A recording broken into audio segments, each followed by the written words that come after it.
magical sparks, welcome back to my channel. It's Sparkle, and today I have a very lucky feeling that you guys are going to love this video because not only am I going to be spending hours and hours working on one of the best drawings I've made this year, but I am also going to be unboxing an art supply that might change everything.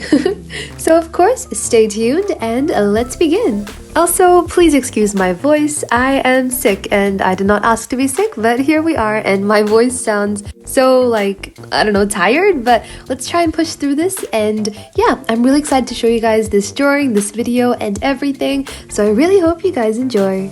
So today we are going to be customizing the very first page of my Ohuhu sketchbook, specifically the one where alcohol markers somehow magically do not bleed to the other side.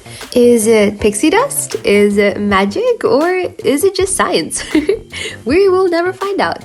But yes, to celebrate this sweet achievement, I decided to draw something very, very sweet. And I also decided that I wanted to try something different. And to do that, instead of just drawing a simple character on a page, I decided to draw a simple character on a page, but with a full background behind her, a full, complete, detailed background. So essentially, the concept for this drawing was to draw a character who is basically a baker and she's making a cake. Specifically, she's icing the cake and decorating it in her little mini kitchen / bakery. And I wanted to make everything really cute and pastel. And of course, I wanted to draw a really nice and detailed, colorful cake. Maybe it's because I'm watching too many baking videos, or maybe it's because I'm watching too many cake decorating videos, but this was just really something that I wanted to try and I really wanted to draw it, so I found that this was the perfect time for me to test out my idea. So after holding this idea in my head for a couple of weeks, honestly, it was so nice to finally get it down on paper and see my vision come to life. Well, sort of, 2D life. Also, this is really random, but I know someone will definitely figure it out, so I'll just point it out myself. Basically, you will see my nails change multiple times throughout this video, and that's because I filmed this video over a span of about a month and a half, just, bit by bit, so that's why they'll be changing in size, shape, color, form, whatever else. But, no need to stress, no need to call Sherlock Holmes, because this little mystery has already been solved. No, but jokes aside, when I say that this drawing took me ages, I am not lying at all. It took me so long, seriously, just the process of coming up with this concept and then getting it to look good. I basically made a practice sketch on Procreate, and then I tried to add some colors in until I was satisfied, which took ages in itself. And then the entire part of transferring it to paper, outlining it, coloring it in, using mixed mediums, and finally making sure that everything looked unified. Oof! It was one of those experiences that are stressful but fun at the same time, you know what I mean? Okay, crazy example, but this one time I went high rope. Is that a word? High roping? I don't know. I was walking on the high rope and the entire process of climbing up and getting there was so scary, but so fun at the same time. And especially that feeling when I got to come down on the flying fox, it was the best. Anyways, my point is, fun but stressful, but totally worth it. Anyways, here is how the sketch is looking. I honestly did not want to lighten my sketch, but of course, I had no choice. I have to lighten my sketch so that I can move on to the outlining. Also, just gonna interrupt myself here. I don't think high roping is a thing. I think it's more so high rope climbing or climbing rope. But yeah, there we go. A correction for my future self. Also, look at my kneaded eraser.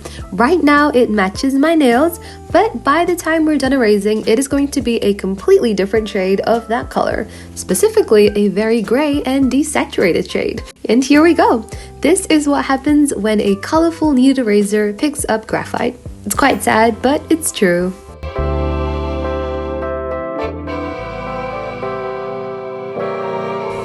Now I am so excited to open up this brand new art tool. It is well, you know what? you guys can just wait and see it. But it is something really special, and it's something that I have never used before, and I'm hoping that it can solve one of my biggest problems that I often experience when I am drawing. Now, this problem is very common, very universal, but definitely not good in the long term, and finding a solution to that would definitely be very, very beneficial. And that, my friends, would be the problem, the very annoying problem of poor posture.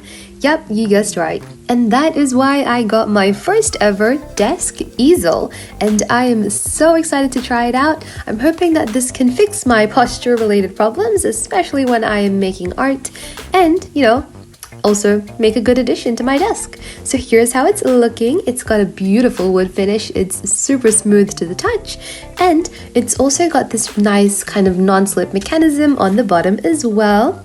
Now let's open it up. So it's really secure. You have to unlock it, and once you unlock it, as you can see here, this is where you get to choose where you want the easel to be standing at. So you can adjust the height and the leveling of it. It's really simple, easy to use, and as you can see, there are multiple different choices for you to choose from. And not just that, but this easel also comes with a bonus feature. So in the front, if you just unlock it, we have a little mini surprise drawing here. And inside we have a beautiful, soft, smooth wooden paint palette, which is so cool. I love wooden paint palettes, mainly because I find them a little bit more easier to clean and also just easier to hold because they're just so lightweight as well. And then just below that, we've got some compartments to store our art supplies. You can store anything you want in here. For example, you can store some brush markers, or if you want to be more classic, you can store paintbrushes and your paints, and honestly, anything you want. Just overall, I love the wood finish, and I love how sturdy and strong everything is. I would probably give this a 10 out of 10 because I love it. And by the way, this is not sponsored. I got this for myself, but I really love it, and I feel like it's definitely going to be very helpful for me because honestly, I'm the type of person who can just sit down to draw for 20 minutes and then somehow extend that time for up to 5 to 6 hours without even realizing that it's been that long. Because for me, drawing is my way of relaxing. But yeah, if you are someone who likes to draw as well, maybe this could be something you could look into. Or of course, you can make it yourself at home. You can DIY it and be crafty. That is an amazing alternative as well. Because at the end of the day, the best option is whatever works well for you. And also, check it out. It comes with a handle.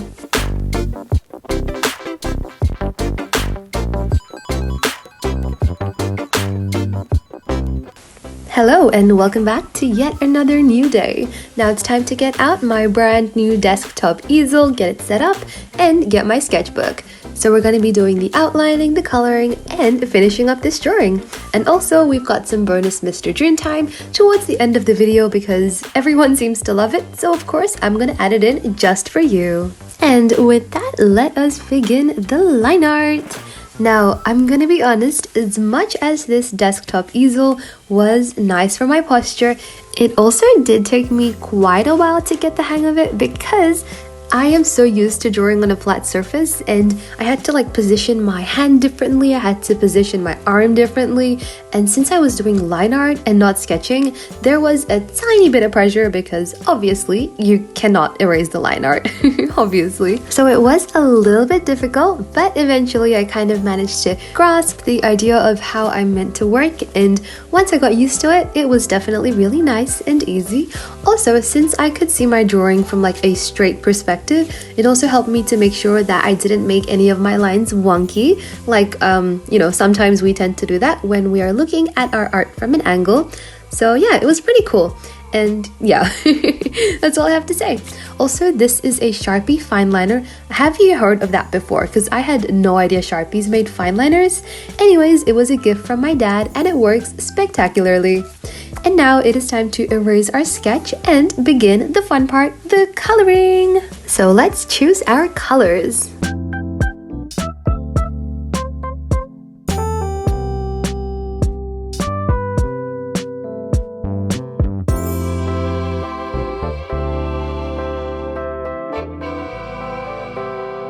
Now, let me tell you guys a very simple trick. Now, let's say you want to color the skin and you've picked out your colors, but you don't know how they work.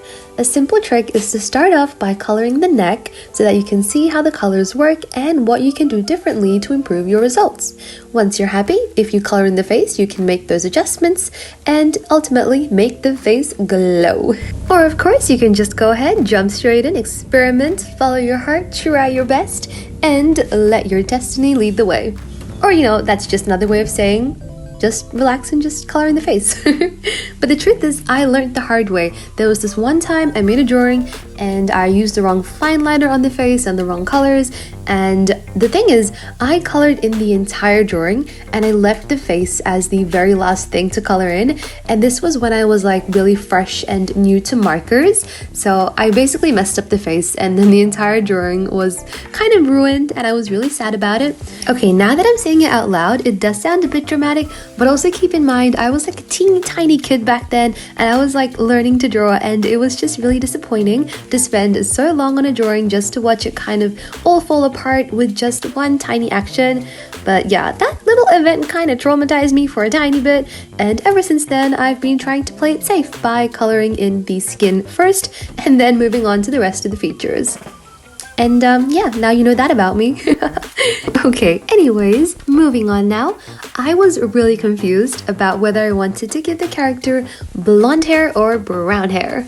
I also did consider hot pink hair, but I wasn't ready to risk it, mainly because the background was going to be super colorful anyways. So of course I wanted to play it safe with a kind of slightly more desaturated neutral hair color. So instead of deciding between blonde or brown, I decided to go with both by firstly using a blonde color as the base and then gradually layering in the brown for some shadows and blending them together. And with that done, I decided to work on the tiles in the background. I wanted to make them pink and I wanted to use lots of different mediums. So I used markers, colored pencils, gel pens, and acrylic markers as well. And I really love how there's like so much going on. There's lots of texture, lots of detail, and it honestly just gives your eye lots to look at, which is pretty cool. And that was something that was definitely really hard to balance, like being able to make sure that this drawing gives you a lot to look at while also making sure that it's not too distracting from the actual baker and the cake. That was a bit of a juggle, but I think I managed to achieve it as best as I could. And now it's time to color in the second part of our background, which is the wall, and I wanted to make that a beautiful light yellow color, a pastel yellow, because pastel yellow is just gorgeous, and honestly, who could say no? Also, if you've watched this far into the video without skipping or fast forwarding, thank you so much, it really means a lot to me, and we are so close to the end. And if you managed to watch this far, feel free to comment this emoji down below to let me know. Thank you so much once again. And now let's go back to the drawing. So to match with the character's hair, I decided to add some wood in the background as well. It also makes the drawing look a tiny bit more realistic, and I also love drawing wood texture. It's like one of the most satisfying things to draw ever. So of course, I did not want to skip that opportunity. And just to make our character pop a little bit more, I grabbed my pink pencil and added a bit of a shadow behind her. And just like that, about 2/3 of the background are done. So now it's time to work on the bottom third. And to make all the elements of this drawing look a little more unified and a little more cohesive, I decided to bring down the wood pattern here as well. And as you can see, this is exactly why I said it was satisfying, because it's so simple, so stress-free, and it ends up looking like wood, which is so cool. Now, one thing with this drawing that I could have done, but I did not do, is to work on one element at a time.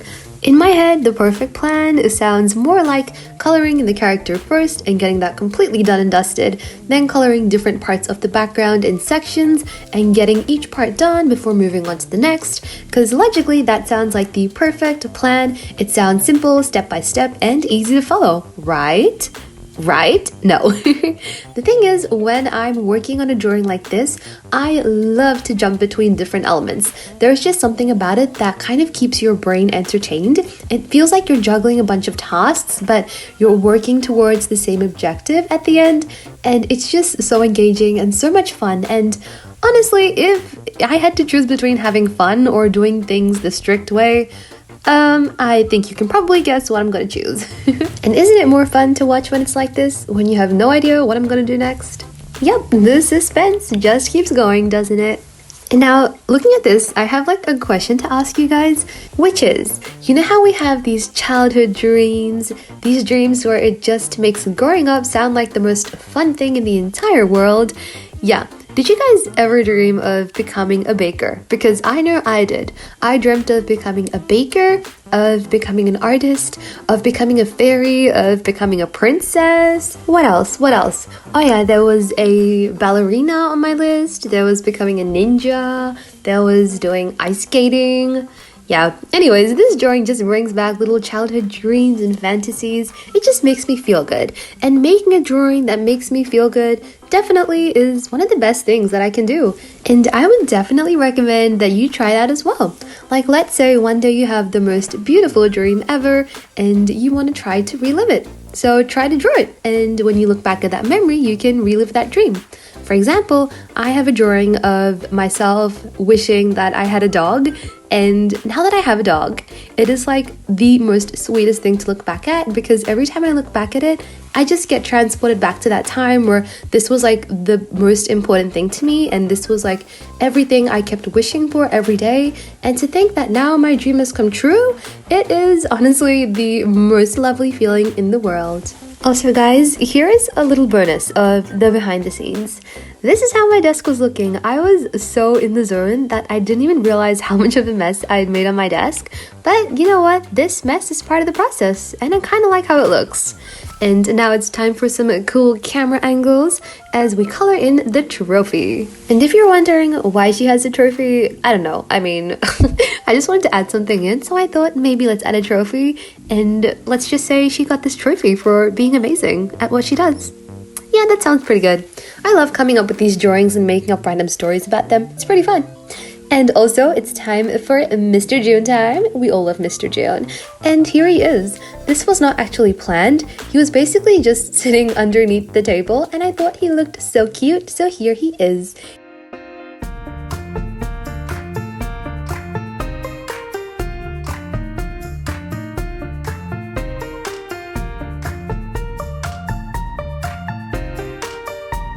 After this, I basically stopped drawing, and then I came back after a couple of hours, and we are back at it again.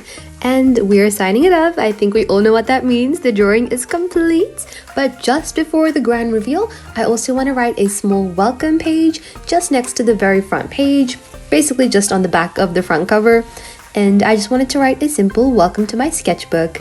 Now, normally I would do this on the very first page of my sketchbook, but today I thought I'd just leave the first page as an illustration and draw this on the page right next to it. And I think it turned out pretty cool. Also, on January 2022, I posted a video of customizing the front cover and first page of my sketchbook. And never in a million years did I expect that I would improve this much, because that is just insane.